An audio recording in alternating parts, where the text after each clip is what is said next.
اللہ سے کی جاتی ہے. یہ مسئلہ یاد ہے. دعا کس سے کی جاتی ہے؟ اللہ سے. اللہ سے. اللہ کے علاوہ کسی سے دعا نہیں کی جاتی. آپ جو یہ کہہ دیتے ہیں کہ میں گیا اجمیر، میں نے غریب نواز سے دعا کیا، میں نے اس رہا بابا سے دعا کیا، میں نے مخدوم اشرف سے. جی نہیں، دعا صرف اللہ سے کی جاتی ہے. دعا بندوں سے نہیں کی جاتی ہے. دعا صرف اللہ سے مانگی جاتی ہے. ہاں، جو محبوب بندے ہیں چوکھٹ ان کی ہوتی ہے، دعا اللہ سے ہوتی ہے، وسیلہ ان کا ہوتا ہے. محبوب بندوں کی چوکھٹ پر رحمت برستی ہے، اور جہاں رحمت برستی ہے وہاں جب دعا ہوگی تو اس دعا میں رحمت شامل ہو جائے گی. تو جس دعا میں رحمت شامل ہو جائے انشاءاللہ قبولیت شامل ہو جائے گی. تو یاد رکھیے ہمیشہ ذہن میں کہ دعا صرف اللہ سے کی جاتی ہے. بزرگوں سے ان کی روحانیت زندہ ہے، ان سے دعاؤں کی خود درخواست کی جاتی ہے. آپ جب میر عماد الدین خلجی رحمۃ اللہ تعالیٰ علیہ کی بارگاہ میں جائیں، اللہ سے دعا کریں. اور یا ان سے اگر کچھ کہنا ہے، انشاءاللہ وہ بھی سنیں گے، ان سے کہنا ہے تو ان سے بھی دعا کی درخواست کرنی کہ حضور میرے لیے دعا کریے کہ میرا یہ ہو جائے، وہ ہو جائے، وہ ہو جائے. میرے لیے آپ دعا فرمائیے. آپ میر عماد الدین سے یہ نہیں کہیں گے آپ یہ دے دیجیے، آپ وہ دے دیجیے. جو آپ کو لینا ہے وہ ان سے کہیے کہ آپ اس کے لیے ہمارے لیے دعا فرما دیجیے. اور یا خود ان کی بارگاہ میں اللہ سے کہیے، اے اللہ تیرے محبوب کی چوکٹ پر ہم حاضر ہیں، میر عماد الدین کے بارگاہ کے وسیلے سے ہمارے یہ کام بنا دے، یہ کام بنا دے، یہ کام بنا دے. سمجھ گئے آپ؟ یہ دعا میں اس لیے دعا کو بچانا بہت ضروری ہے کیونکہ یہ آخری چیز بچی ہے آپ کے پاس ہماری. تو جب یہ آخری چیز بچی ہے تو اس دعا کو بچانا ضروری ہے. یہ دعا اگر سیٹھ لے کے چلا جائے گا اور یہ دعا اگر مزارع لے کے چلے جائیں گے تو وہ آخری چیز بھی نہیں بچے گی. اس لیے دعا کو بچانے کے لیے میں نصیحت کرتا ہوں کہ دعا اللہ سے کی جاتی ہے.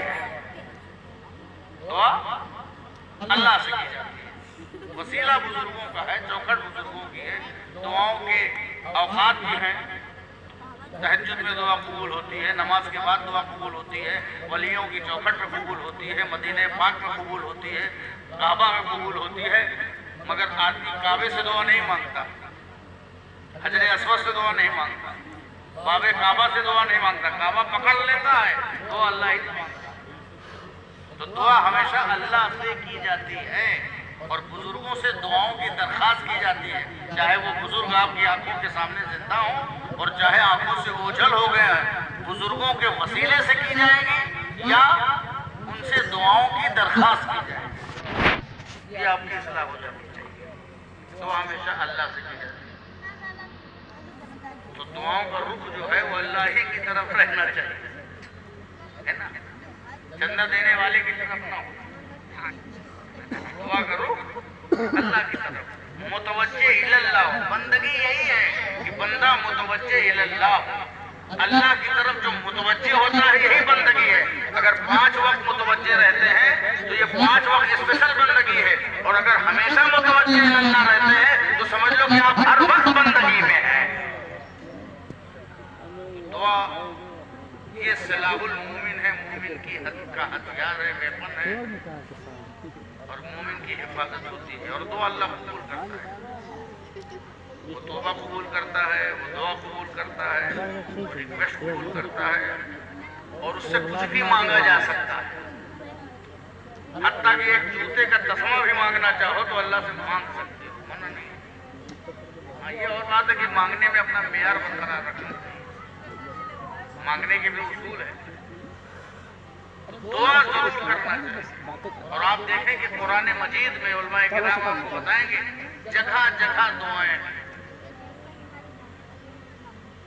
بلکہ پوری کتابیں چھپ گئی ہے الگ شکل میں. چہل ربنا کے 40 دعائیں کتابیں ملتی ہیں، آپ اس کو پڑھ لیجیے. انبیاء کی دعائیں ہیں قرآن میں. کس کی دعائیں ہیں؟ انبیاء کی دعائیں ہیں، نبیوں کی دعائیں ہیں. جو نبیوں نے مانگا ہے وہ دعائیں ہیں. اب بتائیے کہ نبی نے دعا مانگا تو کلام نبی کا ہے، وہ مانگا بارگاہ میں اللہ کی، بارگاہ خدا کی ہے. مگر آج وہ دعا قرآن کا حصہ ہے.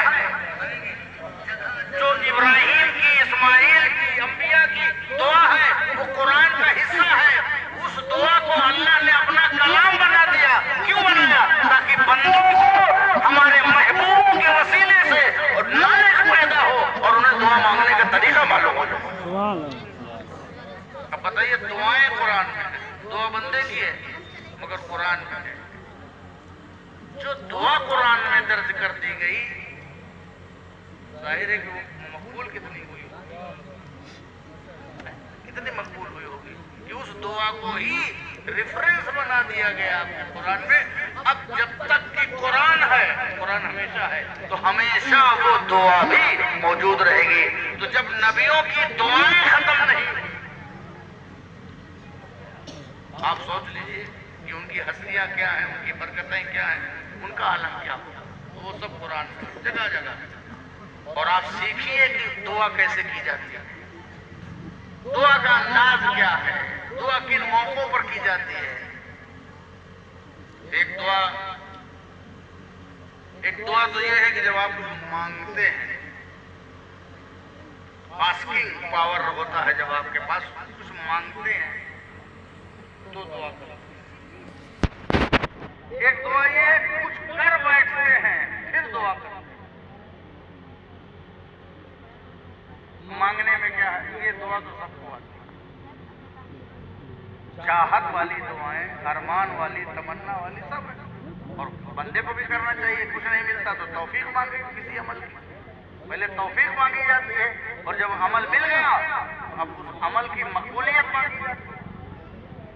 مگر کوئی دعا عمل کے بعد یا میدان عمل میں آنے کے بعد جو دعا کی جاتی ہے، اس دعا کا مقام بہت بلند ہوتا ہے، اس دعا کا مقام بہت بلند ہوتا ہے۔ آپ دیکھیں کہ توفیق مانگی ہوگی، گھر بنایا اللہ کا، کعبہ کی تعمیر کی، کمپلیٹ کر دیا، کمپلیٹ کرنے کے بعد کیا دعا مانگی گئی؟ ربنا تقبل منا انک انت السمیع العلیم۔ اب ہم نے بنا دیا ہے یہ گھر، ہم نے تیرے لیے بنا دیا ہے تیری رضا کے مطابق، اب بنا دیا ہے، اب دعا مانگی جا رہی ہے کہ اے اللہ اس کو ہماری طرف سے قبول فرما لے، کیونکہ ہم بنائے گئے اور تو قبول نہ کرے تو بیکار ہے۔ کوئی بھی چیز کرو اور قبول نہ ہو تو بیکار ہے۔ ہم نے بنا دیا، اب قبول کر لے، اگر قبول تو نے کر لیا ہے تو ہمارا بنانا کامیاب ہو گیا ہے۔ یہ دعا ہے کب؟ جب کعبہ کی تعمیر کر دی گئی کہ تو قبول کر لے، ہماری طرف سے تو قبول کر لے۔ اللہ تعالیٰ نے ظاہر قبول کر لیا، انعام بھی دیا، اور بھی دعا مانگی، رب اجعلنی مقیم الصلاۃ ومن ذریتی ربنا وتقبل دعا۔ اے ہمارے رب ہمیں نماز قائم کرنے والا بنا دے۔ کیا مانگا دعا؟ انبیاء کی دعا دیکھیے آپ، ذرا دعا کا ستھرا پن دیکھیے، پاکیزگی دیکھیے، ہماری اور آپ کی دعائیں ہیں، ذرا اس کا جائزہ لیجیے۔ ہماری رات اور دن کی دعاؤں کا ہمیں جائزہ لینا چاہیے، وہ والا نہیں جو بیچارہ امام مجبوراً دعائے معصورہ پڑھتا ہے۔ یہ جو پرسنل دعائیں ہم کرتے ہیں، ذرا ان دعاؤں کا جائزہ۔ ایک دعا ہے جو سامنے کی جاتی ہے عام طور پر مسجد میں، اس کا نہ معنی معلوم ہے اور نہ اس میں انٹینشن ہے، نہ اس کا کوئی ذہن بنا ہوا ہے۔ جو ہم دعا مانگتے ہیں اپنے لیے، ان دعاؤں کا جائزہ لو، اور نبیوں کی دعاؤں کا جائزہ، اور ولیوں کی دعاؤں کا جائزہ، غوث اعظم کی دعاؤں کا جائزہ لو، غریب نواز کی دعاؤں کا جائزہ لو، مخدوم اشرف کی دعاؤں کا جائزہ لو۔ کہیں دنیا مانگی ہی نہیں جا رہی، کہیں دنیا ایسی مانگی جا رہی ہے جس دنیا سے آخرت بنتی ہو، ایسی دنیا مانگی جا رہی ہے جہاں صراط مستقیم پر لوگ قائم ہو، ایسی دنیا مانگی جا رہی ہے جس سے آخرت تیار ہو۔ کہیں دنیا مانگی نہیں جا رہی۔ توفیق عمل، ہماری دعائیں اللہ اکبر، مرغی سے لے کر، انڈے سے لے کر، بھینس سے لے کر کے، دودھ سے لے کر کے، گھر سے لے کے، چبوترے سے لے کے، پتہ نہیں کہ عجیب و غریب دعائیں۔ ہماری ڈیمانڈ بھی عجیب ہے، ہماری قوم کی ہم لوگ کیا سوچ ہے؟ ہم جب مولانا پڑھ کر کے آئے وہاں سے چل کر کے آئے بغداد سے، وہ بیٹھے ہوئے تھے، نئے نئے بھی واپس آئے تھے، تو خانقاہ میں صاحب آ گئے، اب آ گئے ان کی ضرورت، اب ان کی کیا ضرورت ہے، کس لیے آئے؟ پتہ چلا پہلے کچھ زیادہ اس کی قیمت ہوتی تھی، والتے صاحب کی مرغی غائب ہو گئی، ہم مرغی کی تعویذ لینے آئے۔ میں نے کہا یا اللہ، اس وقت میں نے سوچا میں بغداد سے لوٹا ہوں، یونیورسٹی سے لوٹا ہوں، کچھ نہ کچھ پڑھ کے لوٹا ہوں، اور یہ جناب صاحب کو ہم سے مرغی کی تعویذ چاہیے، مجھے بلا وجہ بغداد میں گیا، یہیں رہتا ہوں میں مرغی کی تعویذ۔ قوم کا بہت بڑا عالمیہ یہ ہے، علماء کرام کے پاس جو علم ہے آپ ان سے وہ نہیں لے رہے ہیں۔ انہوں نے جو قرآن پڑھا ہے، انہوں نے جو حدیث پڑھا ہے، یہ جو قرآن جانتے ہیں، یہ جو قرآن کی تجوید جانتے ہیں، آپ ان سے مشق کرنے کے لیے نہیں آتے، آپ ان سے سیکھنے نہیں آتے، آپ ان سے پڑھنے نہیں آتے، آپ ان سے دین کا سوال کرنے نہیں آتے، آپ ان سے دینداری کی بات نہیں سننے آتے، آپ ان سے اپنے پرابلم کو بتاتے ہیں۔ پرابلم کیا ہے؟ یہ غائب ہو گیا، محبت نہیں ہو رہی ہے، یہ ایسا ہو گیا ہے۔ ارے بھیا یہ کورس انہوں نے نہیں کیا ہے، جو کورس انہوں نے نہیں کیا وہ قوم ان سے پوچھ رہی ہے، اور جو کیا ہے اس کا یہ خرچ نہیں کر پا رہے ہیں۔ ایک طرف سے یہ نقصان میں ہے اور دوسرے طرف سے تم بھی نقصان میں ہو۔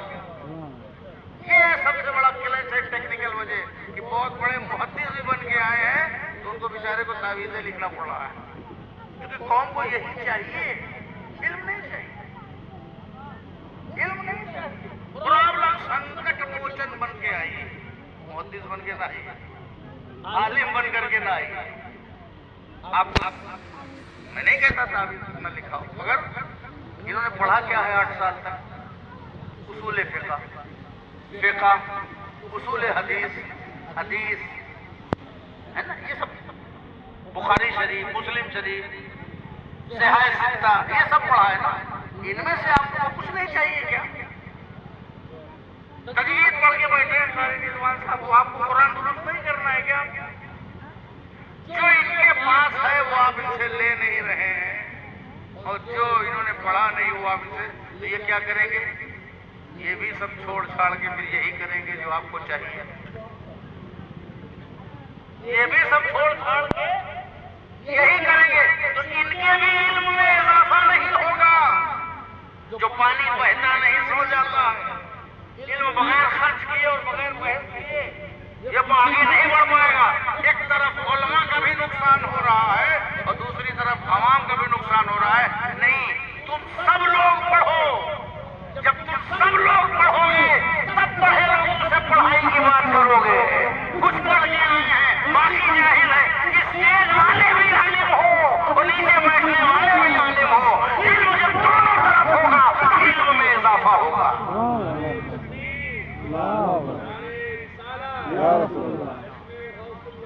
زندہ باد، زندہ باد،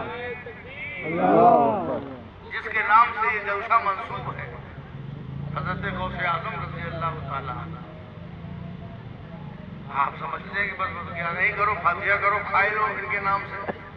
کتنی بڑی علمی ہستی، کتنی بڑی علمی شخصیت کے وقت کے بڑے سے بڑے فقراء زمانہ بھی ان کی فقہ کے آگے، ان کے تبحر علمی کے آگے سرنگو ہو جاتے تھے۔ اس کی بہت سی مثالیں ہیں اور اس کے بہت سے واقعات ہیں۔ کسی نے قسم کھا لی، اپنی بیوی کو دے دی کہ جب تک کہ کوئی ایسی عبادت نہ، ایسی کچھ واقعہ کہ کوئی ایسی عبادت کرو نہ کرو جس میں کوئی شریک نہ ہو، ایسی عبادت کرو، اور اگر ایسی عبادت نہ کر پاؤں تو تم کو طلاق دے۔ اب ایسی کون سی عبادت کرو جس میں کوئی شریک نہیں؟ نماز پڑھو گے تو دوسرے نماز پڑھنے والے، روزہ رکھو گے تو دوسرے بھی روزہ رکھنے والے۔ اب یہ مسئلہ علماء کے پاس گیا تو کہا ایسی کون سی عبادت کہ جس میں کوئی شریک نہ ہو، اور اگر اس کے علاوہ ہو تو طلاق پڑ جائے۔ اب لو قسم کھا کے تو بیٹھ گئے۔ کبھی کبھی ہمارے یہاں مدرسے میں بھی کچھ اس ٹائپ کے قسم کھا لیتے، جب میں کروں تب تک میرا کھا رہا ہوں، ٹھیک ہے نا؟ اب ایسے قسم کھا لی کیا کریں؟ بڑے بڑے مفتی ہیں حیران۔ غوث اعظم کے پاس مسئلہ آیا کہ حضور ایسی ایک قسم کھا لی گئی ہے کہ میں ایسی نادر المثال فقید المثال ایسی نادر عبادت کروں کہ جس میں کوئی شریک نہ ہو، اور اگر نہ کرو تو طلاق ہو جائے۔ اب کیا کیا جائے بتائیے؟ سجدہ تو سب کر رہے ہیں، عبادت سب کر رہے ہیں، خیر خیرات سب کر رہے ہیں۔ غوث اعظم نے کہا پریشان ہونے کی کیا بات ہے؟ فوراً مطاف کو خالی بنا کر دیا جائے۔ طواف جو لوگ کر رہے ہیں ان کو خالی کرا لو، سب کو کہو چلو کنارے بیٹھ جاؤ، اور اس کے بعد اس سے کہہ دو کہ طواف کرو۔ اس سے کہو کہ بادشاہ نے کہا جب تک کہ تم شام تک جو ہے ہمارے سرحد سے نہ نکل جاؤ تب تمہیں ایسا ایسا سزا یا ایسی ایسی بات۔ اب کیسے نکل جائے شام تک؟ بڑی پریشانی ہوگی۔ غوث اعظم کی بارگاہ میں مسئلہ پیش کیا گیا، کہا ٹھیک ہے، اس سے کہہ دو کہ اب سب کچھ چھوڑ کر کے مسجد میں چلا جائے، سب کو چھوڑ کر کے مسجد میں چلا جائے، کیونکہ بادشاہ کی حکومت ہر جگہ ہے مگر مسجد میں اس کی حکومت نہیں ہے، یہ اللہ کے لیے وقف ہے۔ یہ علم تھا تبھی تو بہت سی باتیں کی جا سکتی ہیں جو مستحضر ہوئی وہ بتا دیں گے۔ تو یہ علمی شخصیت ہے۔ غوث اعظم کے کھانے پینے کی شخصیت صرف نہیں ہے، یہ علمی شخصیت ہے۔ علم جب عوام میں بھی ہوتا ہے، غوث اعظم کی بارگاہ میں بڑے سے بڑے علماء اور عوام بغداد میں علم کے بڑے سے بڑے سمندر آ کر کے ٹھاٹھے مارتے تھے، مگر غوث اعظم کا انداز دیکھ کر کے وہ حیران رہ جاتے تھے۔ آپ ان کے الفتوحات الربانیہ پڑھیے، فتوح الغیب تو پڑھیے، آپ دیکھیے کہ ان کی کیا خطابت ہے اور کیا ان کے جملے ہیں اور کیسی نصیحت ہے۔